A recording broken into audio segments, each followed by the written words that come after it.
I bought the cabin to get away from everything. No signal, no neighbors, no noise. I'm a freelance developer, and after a pretty brutal burnout last year, my therapist suggested I disconnect for a while.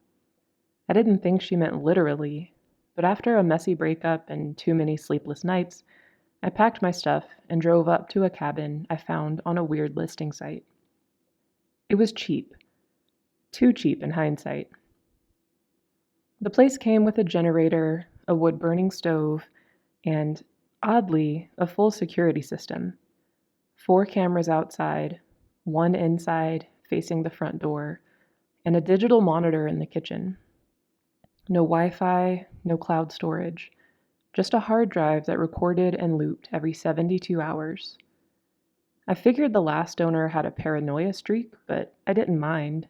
It made me feel safer. For the first 2 nights, everything was peaceful. I read, chopped wood, cooked over a fire. No one was around for miles, just wind, birds, and the occasional creak of the cabin settling. But on the third night, I woke up around 3:12 a.m. to a sound. Not an animal, not wind, a voice. It was faint, muffled like someone speaking through a wall. I sat up in bed, heart pounding. The voice wasn't frantic or angry, just calm, repeating something over and over again. I got out of bed, grabbed the axe I kept by the door, and checked outside. Nothing. No footsteps in the frost, no movement in the trees, just cold silence. When I came back in, I glanced at the monitor.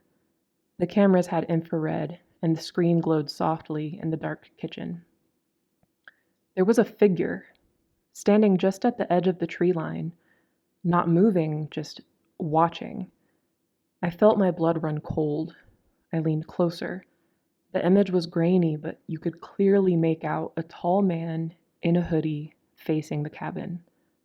His face was obscured by shadows, but I swear, even on the black and white feed, I could tell he was smiling. I watched for several minutes. He didn't move. Then the screen flickered and he was gone. The next morning, I checked the footage. Nothing. Not a single frame of him. I scrubbed through the entire night on fast forward. I saw myself walk outside, stand on the porch with the axe, but there was no man, no figure, just me. It rattled me, but I told myself I had imagined it. Sleep paralysis, maybe, a walking dream. It happens. Still, I started keeping the axe a little closer, and I left a flashlight by my bed. 2 nights later, I heard it again. The voice. Only this time it was inside the cabin. I sat up slowly, holding my breath. The voice was in the kitchen, soft, repeating a single phrase over and over like a chant. It's time to come home. It's time to come home. It's time to come home. I gripped the axe and crept toward the sound. Every step on the old floorboards felt like a gunshot in the silence. When I turned the corner into the kitchen, nothing, just the monitor screen glowing faintly. And that's when I saw it. The front door opened on its own. The camera feed showed it clearly. At 3:14 a.m., the door opened slowly, and I walked outside. Only I didn't. I was still standing there, watching the screen. But on the footage, I had stepped onto the porch and stood in the exact same spot I did the first night. Then, after about a minute, I turned to look straight at the camera and smiled. It wasn't me. Same clothes, same face, but that smile, it wasn't mine. Too wide, too stiff, too wrong. I froze, unsure whether to run or cry or smash the monitor. The video showed my double walking into the woods and vanishing. I rewound the footage 5 times. Every time, the same thing. The next day, I packed. I didn't care how paranoid it made me look. I threw everything in the trunk and decided I'd stay one more night and leave first thing at dawn. But I couldn't sleep. Not a second. I watched the monitor like it was a lifeline, eyes burning, hands shaking.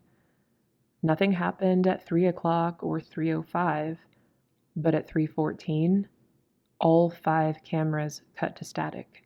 Every single one. A minute later, the interior camera turned back on. There was a man inside the cabin, standing next to my bed, watching me sleep. I didn't move. I didn't even breathe.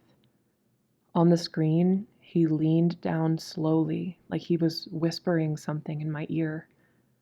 And then he turned and stared at the camera. For the first time, I saw his face clearly. It was mine, but the eyes were completely black. No irises, no whites, just black pits. Then he walked to the kitchen and turned to look directly at the monitor, at me. He smiled again, and the screen went black. I ran, barefoot, no flashlight, just sprinted through the dark woods toward my car. When I finally made it to the road, I didn't stop driving until I hit cell service. I called the police, tried to explain everything, and gave them the address. They found the cabin. Everything was intact. There were no signs of forced entry, but the hard drive, it had been wiped clean. And there's one last thing that still messes with me to this day. On the drive back, I stopped for gas. I went into the restroom to splash some water onto my face, and when I looked up, there was a sticky note on the mirror, written in my handwriting. It said, "You came back too early."